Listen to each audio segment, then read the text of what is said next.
Good morning and happy Tuesday. Hey, you're flying through the week, so I hope you are having a good one. Thanks for joining us.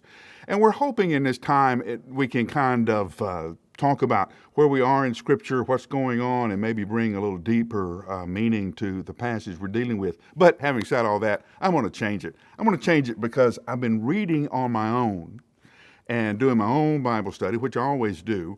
But I've been reading 1 Peter, and I've just finished 1 Peter. And I've just started Mark. But here's the thing. We don't read enough books all at the same time. We read verses, very small verses, one or two verses, and we dig, and that's always great.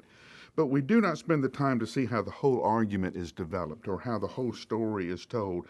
And what the author is trying to accomplish. 1 Peter was a letter to the church, so it would have been read during a worship service. So it's a very short book, but it is rich and deep and meaningful. Why? Because it's written to a church that's going through a hard time, and just like we are. So the first thing that happens when you read 1 Peter is you have this loud sigh of relief.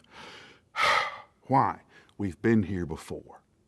The church has been pressed, the church has been threatened, the church has had to deal with all kinds of unseen tsunamis, and the church has come through it. 1 Peter is testimony that if you're faithful to Christ in the middle of the crisis, He will be faithful to you to get you through it. The other thing is there's some real practical teaching about how you respond to situations that aren't friendly. More and more people feel the freedom to attack Christianity or to confront you in your workplace or somewhere else. And over again, Peter says, consider Christ. It's more than just what would Jesus do. It is consider who He is, consider how He responded when He was in the same situation you were, when He was falsely accused, when He was threatened. He did not let the behavior of anyone else determine His behavior. In every situation, Christ was faithful to Jesus, to the Father.